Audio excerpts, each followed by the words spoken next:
Welcome to this episode. I am so excited to dive in to all things retinol on this episode today. With me today is Dr. Helen Knaggs, PhD scientist and Vice President of Research and Development. Her PhDs are in biochemistry and molecular biology.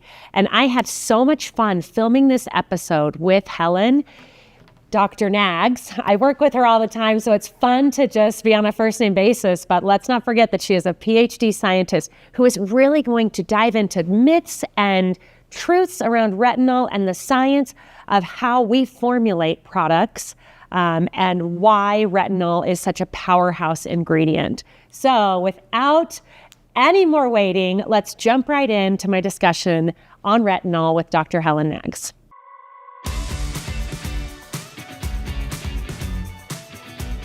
Hello, everyone. Welcome to this episode of Beneath the Label. I have with me today Dr. Helen Knaggs, and we are going to dive into all things retinol today. So there's a reason why this is a passionate subject for you, correct? I want to hear about way back when you were doing your PhD. Tell us a little bit about you and retinol and your passion for it. Okay, so thank you, Kathy, and thank you, everyone, for listening in today. So yes, I started doing my PhD in the 80s. And at that time, there's sort of trends in science, and retinols were really big. They were the notable ingredient of the 80s. And the reason that I got sort of became aware of retinols was because I was studying acne. So I did my PhD in skincare and in teenage acne. And one of the best therapies at the time for teenage acne was something called 13-cis retinoic acid, which in England is called Roaccutane, and in America it's called Accutane. And there was another drug also called Retin-A, which is all trans retinoic acid, which was also being used in clinical practice at the time to treat some forms of acne. So I was studying how acne forms, but I was also participating and running some clinical trials for the makers of both all-trans retinoic acid and also Roaccutane. So that's how my road crossed with retinol, if you like. I love that. And I mean, retinol, she's a power player, right? We're going to call retinol a she. I don't know why. I just am. Okay. There it was. Well, so here's the interesting thing. So at the time when I was studying retinols and retinoic acids, nobody knew about the potential of retinols as an anti-aging ingredient, actually. It was as we sort of moved into the late 80s, 90s, where a very famous dermatologist called Professor Albert Kligman began to notice he was giving all trans retinoic acid to some of his female adult patients who were suffering from some facial acne. And at the same time, they noticed that the skin was improving. And his female patients said that their wrinkles were disappearing. And lo and behold, that is how we discovered the potential and the power of these types of ingredients for their anti-aging benefits. I love that. And I've always thought one of the meanest things is, having wrinkles and acne at the same time. Yes, as a adult female. I know. That is just, it's a curse. Yes. And it's not very fair. That's right. But really, I like that retinol was discovered with that. Exactly. Yeah. Okay. So we talked about a little bit, and I want to dive into, again, like kind of retinol. And I hear all the time people that are like, how important the percentage is. So can we talk about, like, you've talked like types of retinol or percentage of retinol, like, so are those things so in clinical important practice, to look at? They are, and types is interesting too, because in clinical practice we use something called retinoic acid. So that's a drug, right? So any form of that is a drug. So retinoic acid is used on prescription. Now the retinols are, if you will, precursors of retinoic acid. So these are the compounds that are used in cosmetic skincare. And so the skin then takes those compounds and is able to convert them into the retinoic acid which then provides the benefits for anti-aging, right? So in skincare, in cosmetics, we use things like retinols, we use retinol esters, and we use retinols, and they're precursor forms that are able to provide all those great anti-aging benefits like improving fine lines and wrinkles. Now, people often get hung up on the percentage of retinol, and it's, sometimes that can be a little bit misleading, because I think it's perhaps natural to think about the percentage being equivalent to the level of potency, but actually that's not always the case for retinols, because it depends on which form of retinol you're using. Okay. And also it depends on the skin's own ability to convert it into retinoic acid, which is the thing that actually provides the benefits for the skin. So, it's sort of difficult, and it may not be truly representative to look at percentage. What I think is the most important thing for consumers to look at in terms of choosing between different forms of retinol in skincare is some of the clinical data and some of the benefits that are associated with specific products, right?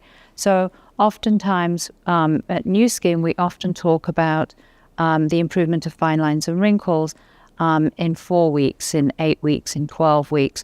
And if I was wanting to choose a skincare ingredient and want something that really showed benefits, then that's where I would be looking. Tell me what you've shown that this form of retinol in this product can provide me as a consumer. So that's what I would look at. I like that, where it's not just it sounds like not all retinols are created equal. They're not. And it depends on what you're choosing and what you're putting with it. And it even depends on the formulation, right? Which is exactly as you were saying. It depends on how it's built in the product.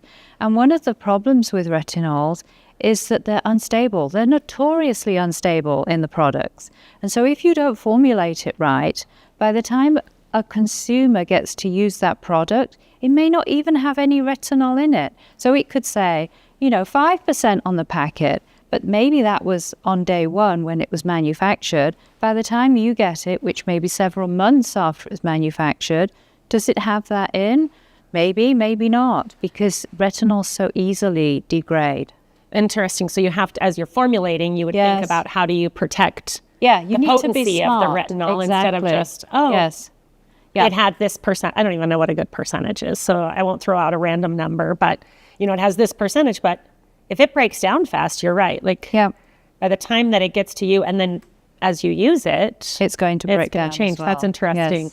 Yes. And that's a common thing, I would guess, with a lot of strong, just skincare ingredients in general, right? Are some more stable than others, and retinol's just an unstable product? So some are definitely more stable, and retinols are notoriously unstable.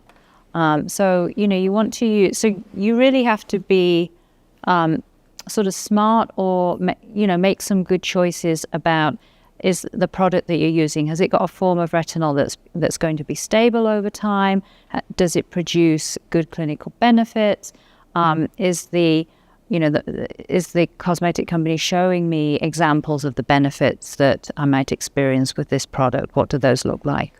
Now I'm going to dive a little bit, because this is very interesting to me, deeper into this. How do we make sure that our product ingredients are stabilized, for shelf life? I'm sure that we do very specific formulation and testing to make sure that that the retinol we would use is stable. We do. And we look at how we build the product in its entirety. And so, as you're aware, New Skin has been making personal care products for 40 years, and we have a very skilled laboratory of formulation scientists who are really, really expert in their roles, right, in their jobs.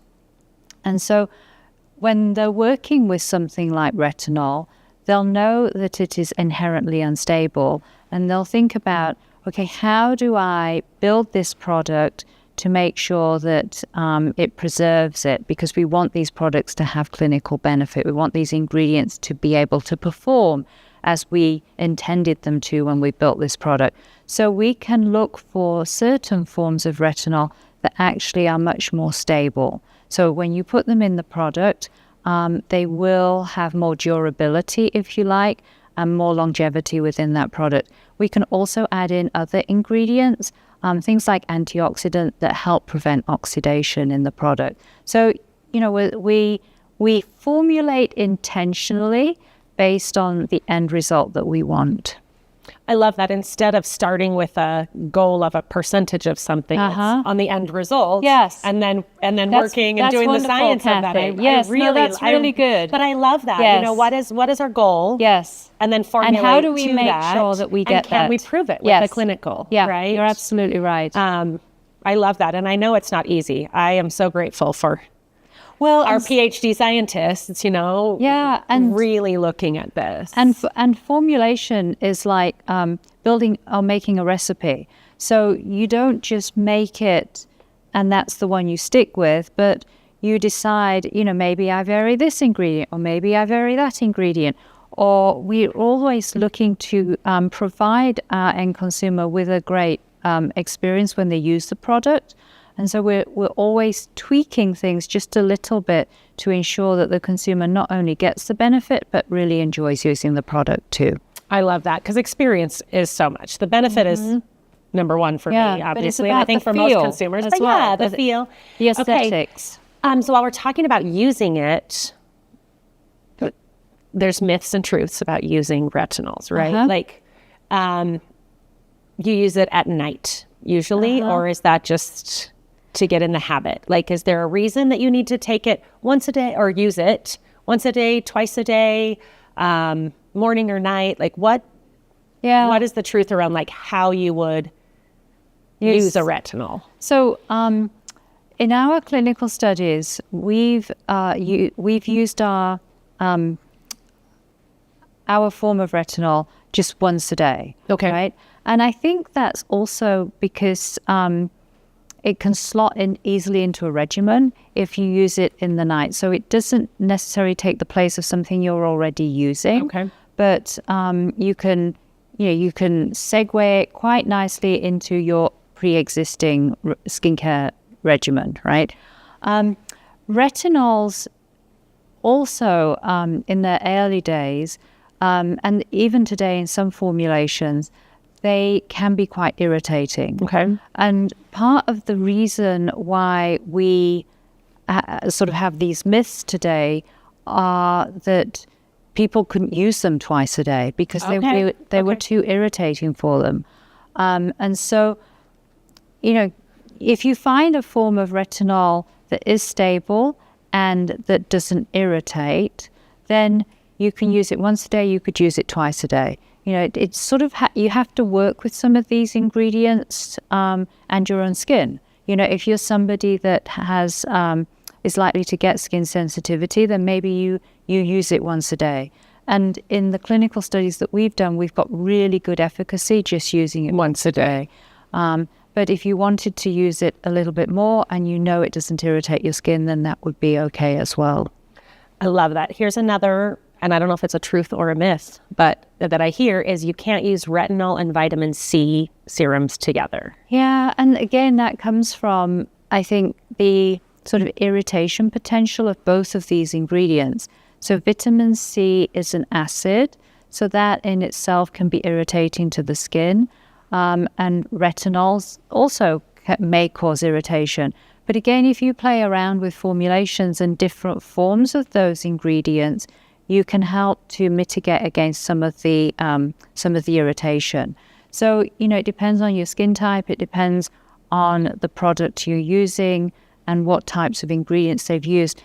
I should say that with our the retinol that we've chosen for this particular formulation, we've actually tested it on sensitive skin individuals, and none of those individuals had an issue with the specific type of retinol that we've chosen in the formulation. And it's the formulation and the type, to your point, right? Yes, that makes the biggest difference absolutely.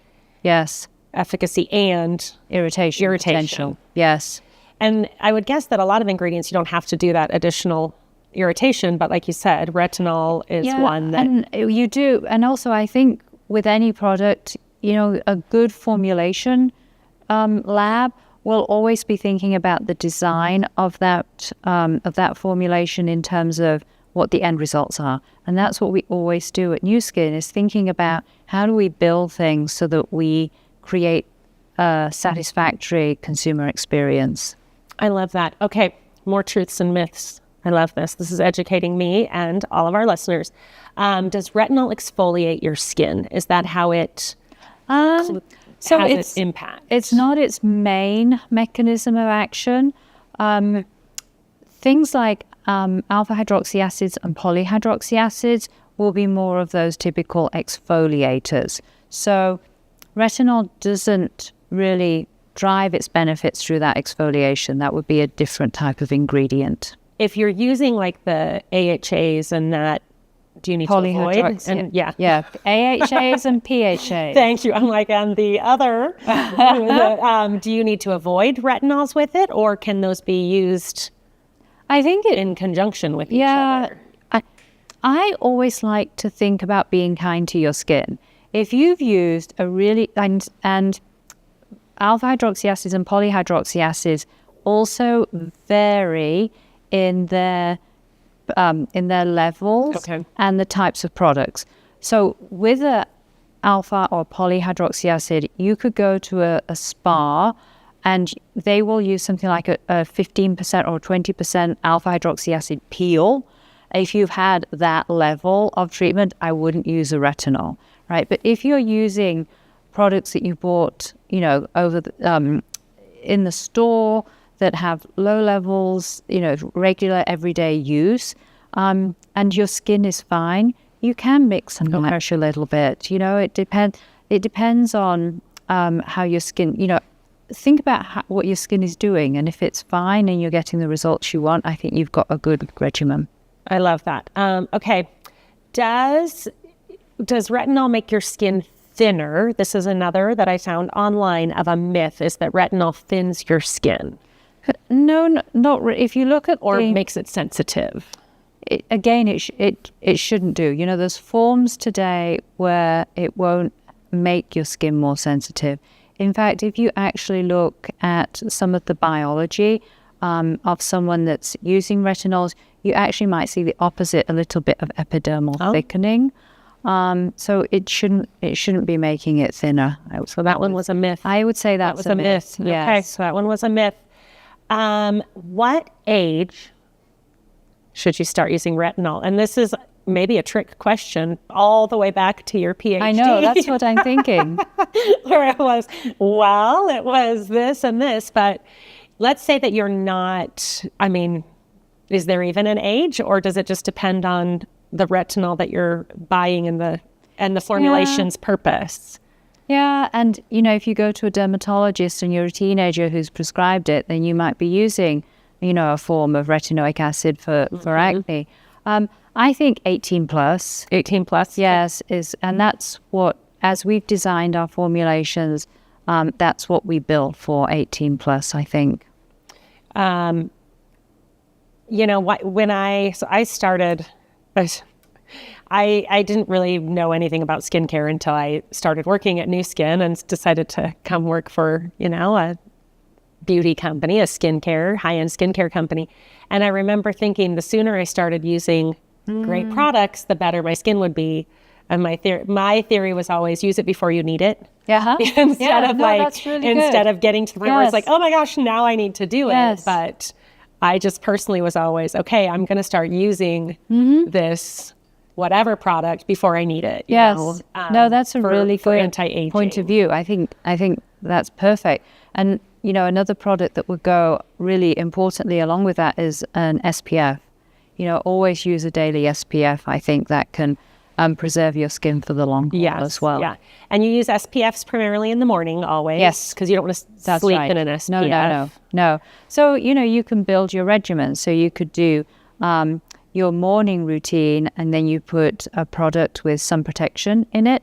So, that'll take you during the day. And then you could use something like a retinol formulation in the evening. And maybe if you're going into winter, which we are now, you might want to add in a little bit of moisturizer, a richer cream in that. So you're sort of building and mixing and matching to adjust also to your skin's needs as it goes through different seasons. With that, a question that I have heard and had myself is, does your skin need breaks from an ingredient like retinol? So can you use retinol year-round? Do you rotate it in and out with other ingredients? Is there benefits, or is that just it's mental? I think that's a really fair question, and I think probably that's a gap in science right now. We don't understand for the long haul how to mix and match different ingredients. The research that we've accumulated using ingredients like retinols do indicate that you need to use it for 6 months or 12 months to actually begin to see benefits. So continual use for a long period of time. Not taking breaks in there, but using it. Okay. That was the original research. Again, science has evolved, and we've been able to develop forms of retinol that do produce benefits over a period of weeks. But if you refer back to those earlier publications, then using something for 6 months and 12 months really helps you in terms of seeing those visible benefits that you want to see in your skin. I love that. Let's see. Okay, another truth or myth. You should avoid using retinol if you have dry skin. I don't think, no. Is that a myth? No, a myth? I think that's a myth, yes. And as I said, if you've got dry skin, I would say you need to use a good moisturizer. You need something, and you're looking for ingredients like potentially hyaluronic acid, right? We've got another one, ceramides are a great ingredient for dry skin. So things that bring moisture into the skin and help to preserve the moisture within the skin. Retinols, I would say, are something that are more like specialist products or specialist ingredients that provide those key benefits in terms of reducing the appearance of aging. So if you've got dry skin, you're looking for something that moisturizes and brings that water back into the skin. You can still use a retinol because you might still want to preserve, the youthful appearance of your skin, but just make sure that you're addressing both of those different needs with the right ingredients. I like that. And I think it all goes back to skincare regimens. Yes. Right? Yeah. Like making sure that you are treating and using what your skin needs at the right time. And some of the research, as I've said, as we've talked about, do you use different ingredients or different products like routines? What we have shown is that if you actually use some ingredients or some products together, you can actually amplify the benefits. You can boost the benefits. And so I think that's an interesting sort of piece of learning, because not all products used together will have that same benefit. Right. But what we've seen in our research is that you can mix retinols with something like firming ingredients, and they actually help each other and double the amount of benefits you get. It's not just a 1+1 in that situation. Yeah, and you're seeing the benefits sooner as well. Oh. So that's really nice. We love that. We love a little bit faster gratification. I know. Just human nature. We love it. Okay. Should you avoid putting retinol around your eyes? And my eyes are where I have a good amount of laugh lines, not old age lines, but laugh lines. So do you need to avoid, obviously you don't want to put it in your eye. I'm not saying that, but do you need to avoid I think your eyes? You can go up, and I've generally always go up sort of around my eye, because you want to be getting the ingredient in those areas, especially as you say, you might have fine lines and wrinkles occurring. And we've tested our retinols in the eye area and not had any issues with using it. That's good. I love that. Okay, I have two more. Truth or myth. Burning, itching, and peeling are good side effects of retinol. That's how you know it's starting to work. Yeah. it doesn't have to be. So like love I've that. mentioned, Okay. right? We have forms of retinols today that don't do any of those, and they are still working, right? And there's debate around burning, stinging, itching. Sometimes consumers like to think that because it's that You're tingling, sloughing it off or doing whatever, communicates yeah. something, but that doesn't necessarily mean that it's working better. It Okay. may not be working better. In fact, usually when your skin is giving you that feedback, it might actually be telling you you're doing a little bit too much. So you kind of have to be careful with some of that, I think. I like that. And sometimes I'm like, that it doesn't make And sense it doesn't to me have to. I think the point is, remember that it doesn't have to do those things for it to work. Okay. And if you find a retinol that does those things that works without giving you that, then that's probably a really good direction for your skin to But go it is in. possible that your skin could need to adjust. Sometimes, but with the forms of retinols that we've chosen this time, we haven't seen the That necessity people need for that. to No. build up or adjust. But everybody's a little bit different, Yeah. you know. So, and in our testing, we haven't seen any, but that doesn't mean that there might be a very small number of people that might just need to give their skin a little bit of time or work into regimen. But we haven't seen that with our studies or consumers that we've tested on. And like you said, you specifically tested sensitive Yes, skin we did, for sure. Yes. to make sure that it's not just. That's right. I always talk about how and maybe I've just used skincare for so many years now. I'm always like, I have the toughest skin. Like, Yes. not a bad Well, tough, but I'm like, yeah. I don't have sensitive skin. And so I'm always like, I'm not the target market for these things. But then I do have a daughter with sensitive skin, and I'm always like, oh my gosh, like it's so much more work. It would be so much Yes. harder to have sensitive skin. So I love that we specifically And test that. actually, some of the people that have sensitive skin have said about this form, you know, finally, here's a retinol that I can use, which is really nice feedback. That is good feedback. That is really that, and that again was formulated for end results. Yes. to work, not just formulated to be sensitive, but formulated to work. I love that. Now this one, I've heard this a lot, and if you're pregnant or nursing as a mother, should you avoid retinols? Yeah. So this goes back to my PhD days, right? You know, when retinoic acid is used in dermatology, it is a very powerful ingredient, right? And you know, I would say that it would be good to avoid for pregnant women and anybody that's nursing, because you know, you're looking after an infant who is not as well developed, or a fetus that doesn't have, you know, all of the defenses and capabilities. And so with these powerful ingredients, I would say that they're for people that aren't pregnant or breastfeeding. Yeah. Yeah, and specifically just because it's not like you have to avoid skincare, but these ingredients, like you said, are such strong ingredients. And part of the reason is, you know, if you look at the science, the ingredients themselves are actually used as the fetus develops, as communication model ingredients to sort of to build the fetus. They're quite important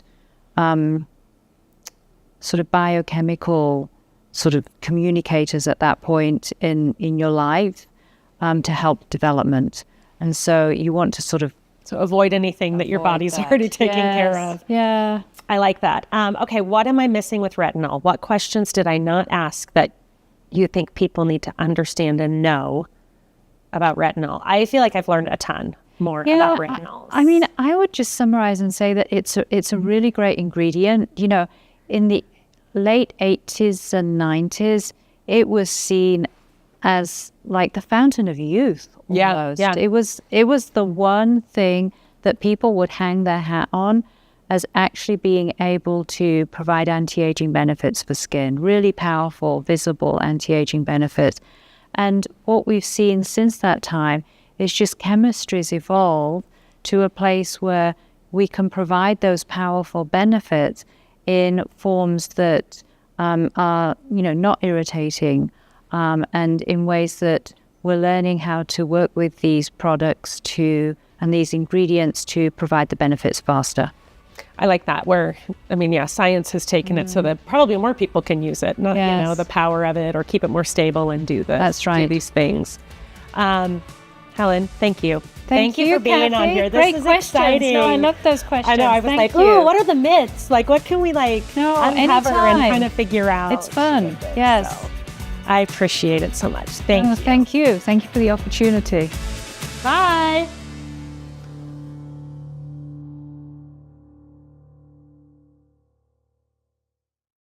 Maybe we could have some beers here. I know. Cheers. That would take it in a different direction. That would be hilarious. This is our nightly chat. This is our VP of R&D and our VP of the Americas just downing some beers. Just having beers, chatting all things retinol.